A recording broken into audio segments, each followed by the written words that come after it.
안녕하세요. 엄지민입니다. 현상 이면에 숨겨진 사실을 쫓아 팩트 추적 지금 시작합니다.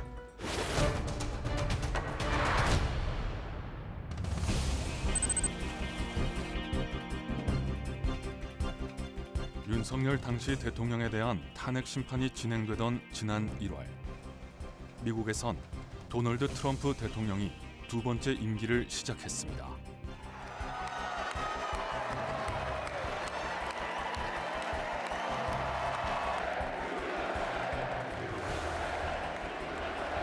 예고한 대로 미국 우선주의를 내걸고 관세 전쟁에 나섰습니다. We will tariff and tax foreign countries to enrich our citizens. 우리 경제에 큰 충격을 줄 미국발 고율 관세의 파고는 차기 정부가 넘어야 할 최우선 과제로 떠올랐습니다. 주요 대선 후보들은 저마다 대응 전략을 꺼내들었습니다. 서둘러서 협상을 조기 타결할 필요는 없을 것 같습니다. 관세가 유예되는 것이 종료되기 전에 성공적으로 대한민국이 서두르면 안 된다. 상식선에 차분히 좀 외교해보겠다. 꽉 막힌 남북 관계와 북핵 문제를 풀 각자의 해법도 제시했습니다. 혹시 전쟁하지 않을까? 미래가 불안하면 경제가 살 수 없어요. 북한 핵 위협에 대응하는 억제력을 더욱 강화하겠습니다. 대통령 임기 개시와 동시에 김정은 국무위원장과의 조건 없는 정상회담을 제안하여 AI 등 미래 먹거리와 노동과 연금 등 민생 현안까지 대한민국의 오늘과 내일을 좌우할 선택의 순간, 열쇠를 쥔 후보들의 비전과 청사진을 지금부터 집중 점검합니다.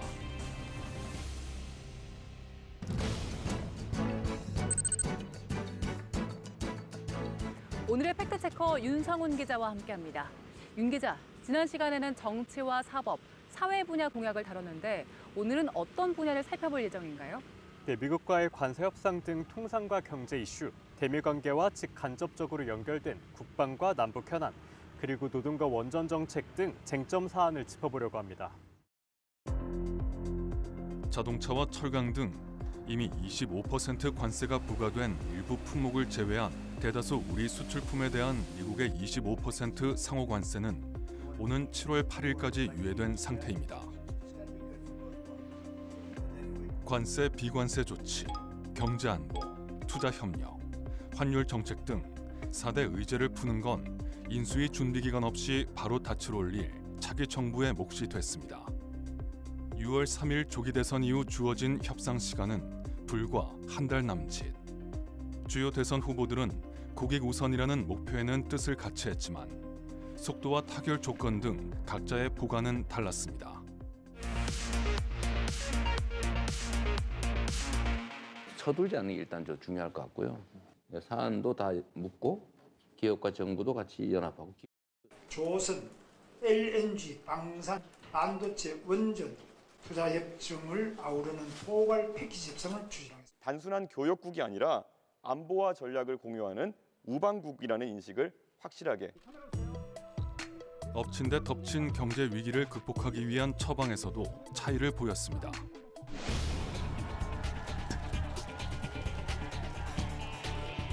지난 2월 국회 교섭단체 대표연설에서 최소 30조 원 규모의 추가 경정 예산을 제안했던 더불어민주당 이재명 후보는 추경 필요성을 거듭 강조했습니다. 정부의 적극적인 역할을 통해 경기를 활성화해야 한다고 목소리를 높였습니다. 곧바로 가능한 범위 내에서 추경을 해서 서민 경기를, 내수 경기를 살리는 게 중요하겠습니다. 코로나 정책자금 대출 채무 조정 및 탕감 방안을 마련하고 12.3 비상계엄 사태로 피해를 본 소상공인들도 지원하겠다고 했습니다. 국비 지원 의무화 등 윤석열 정부에서 제동이 걸렸던 지역사랑 상품권을 확대 발행하겠다는 의지 또한 내비쳤습니다. 현재 만 8세 미만 아동에게 매월 10만 원씩 지급하는 아동수당 대상을 18세 미만까지 단계적으로 확대, 부모의 양육 부담을 줄이겠다는 구상도 내놨습니다.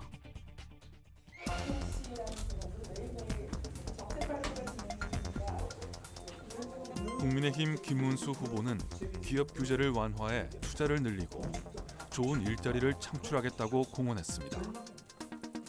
미국발 관세 전쟁의 파장을 최소화하고 난국을 헤쳐나갈 방안으로 기업 친화 정책을 전면에 내세웠습니다. 기업이 또 좋은 일자리를 만들 수 있도록 규제를 완전히 판가리하도록 하겠습니다. 구체적으로 자유경제혁신기본법을 제정해 신기술 분야의 규제를 철폐하고 모든 기업의 법인세 최고 세율은 현행 24%에서 21%로 낮추겠다고 약속했습니다. 종합소득세 과세 표준과 공제액을 매년 물가 상승률에 맞춰 자동으로 조정해 중산층의 세금 부담도 덜어주겠다고 했습니다. 전통시장 등에서 사용하는 온누리 상품권 발행 규모를 5조 5천억 원에서 6조 원으로 늘리고 전문 국책은행을 만들어 소상공인 금융 지원 역시 강화하겠다고 밝혔습니다.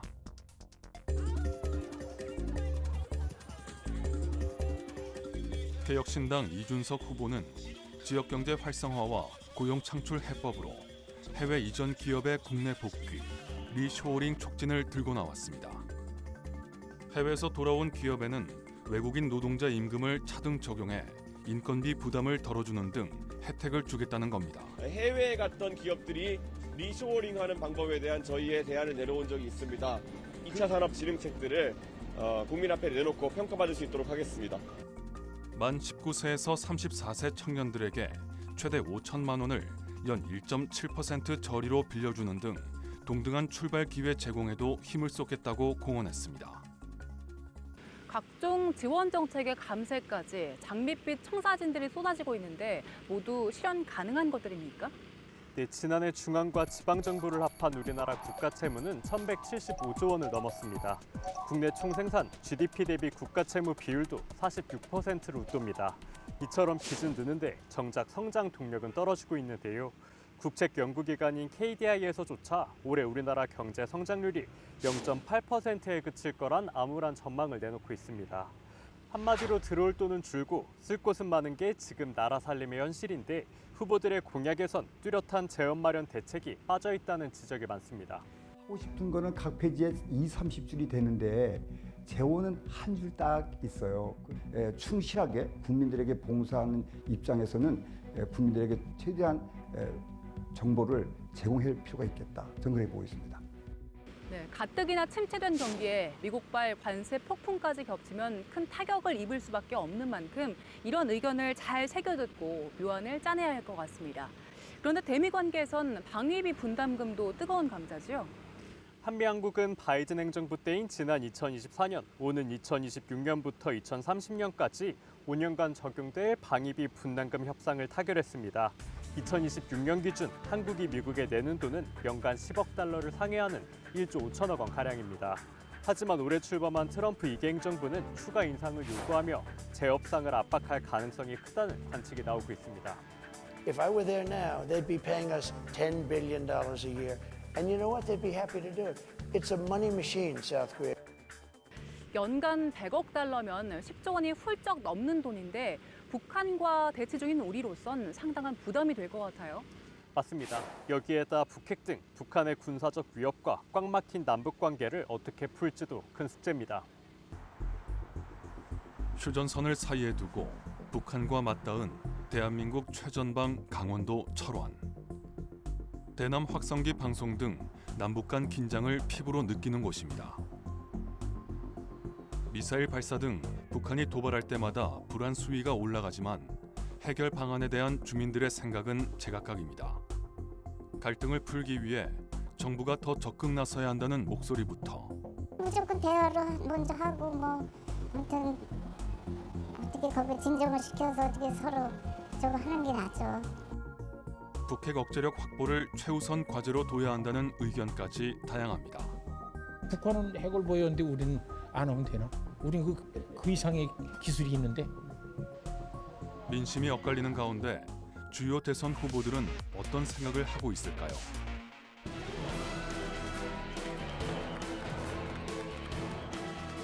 더불어민주당 이재명 후보는 군사적 긴장 완화와 평화 분위기 조성에 방점을 찍고 있습니다.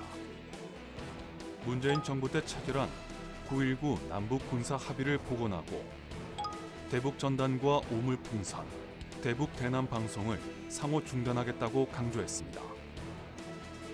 이산가족 상봉 등 남북 인도주의 협력을 추진하고 북한 접경 지역은 평화경제특구로 지정해 주민들을 지원하겠다는 구상도 밝혔습니다.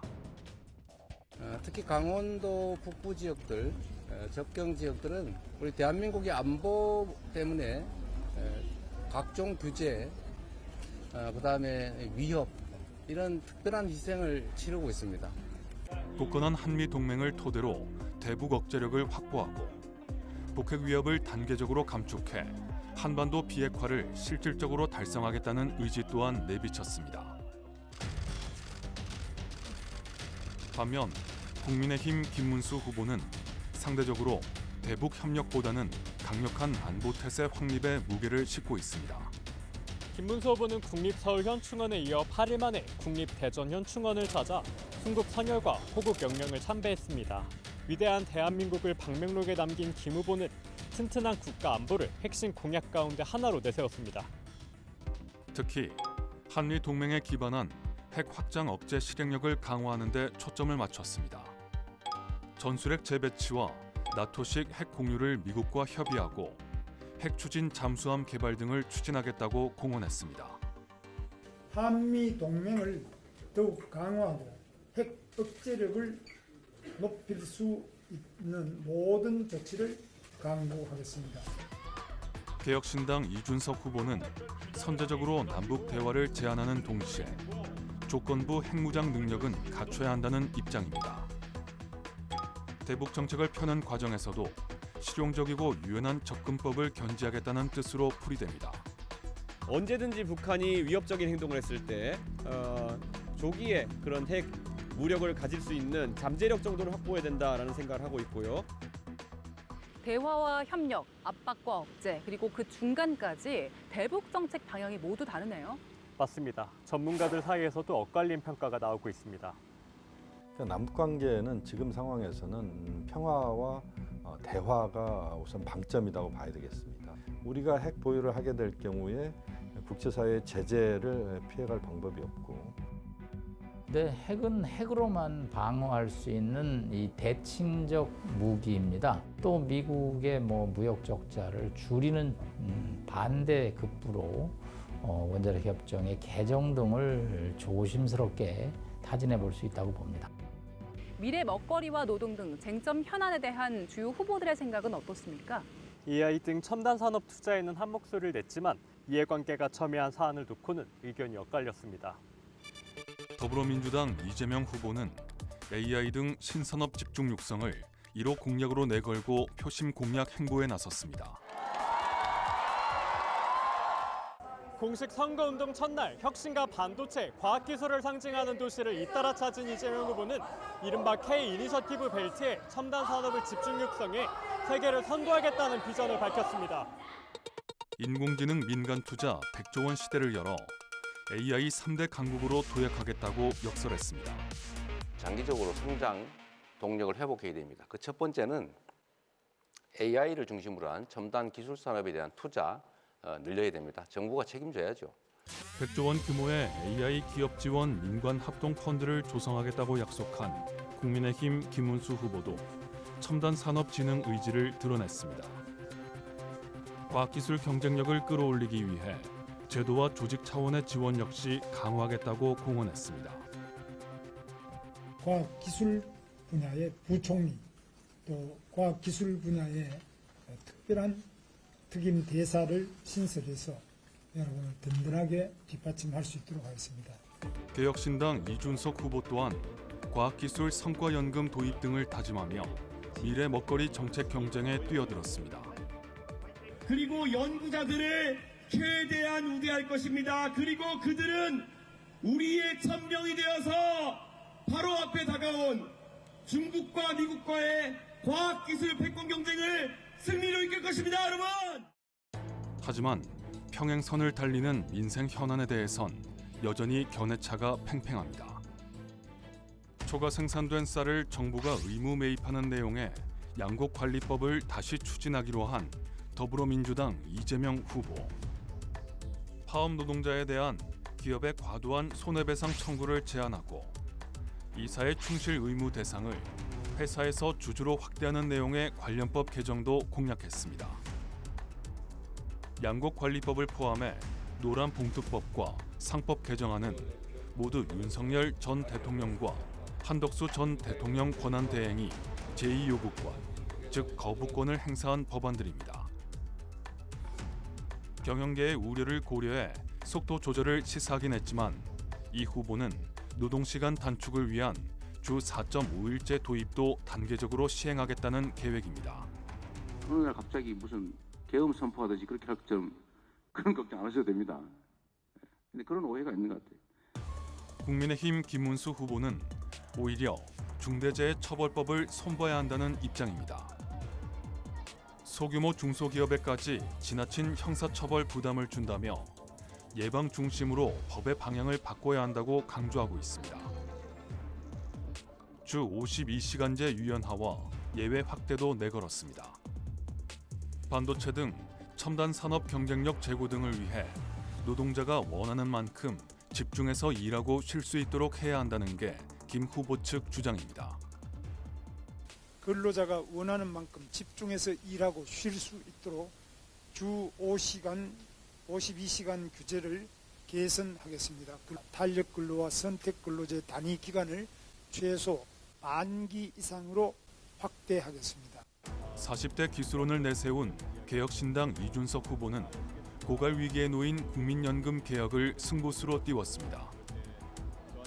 청년 세대의 연금 불신을 해소하고 세대 간 형평성을 높이기 위해 신구 연금 제정을 분리하겠다고 못 박았습니다. 연금 개혁도 마찬가지입니다. 구조는 손도대지 않고 숫자만 바꾼 가짜 개혁으로 이득을 보는 세대는 어디이고 손해를 보는 세대가 어디인가 명백하거든요. 최근 내는 돈과 받는 돈의 비율을 조정하는 국민연금 모수 개혁안이 국회를 통과하지 않았나요? 네, 지난 3월 보험료율은 기존 9%에서 13%로 단계적으로 높이고 소득 대체율은 41.5%에서 43%로 인상하는 국민연금법 개정안이 본회의의 문턱을 넘었습니다. 연금 고갈 시기는 기금투자 수익률 4.5% 기준 2056년에서 2064년으로 8년 미뤄졌습니다. 하지만 신구연금 재정 분리와 직역연금 통합 같은 구조개혁은 이해관계가 워낙 얽혀 있어서 상당한 진통이 예상됩니다.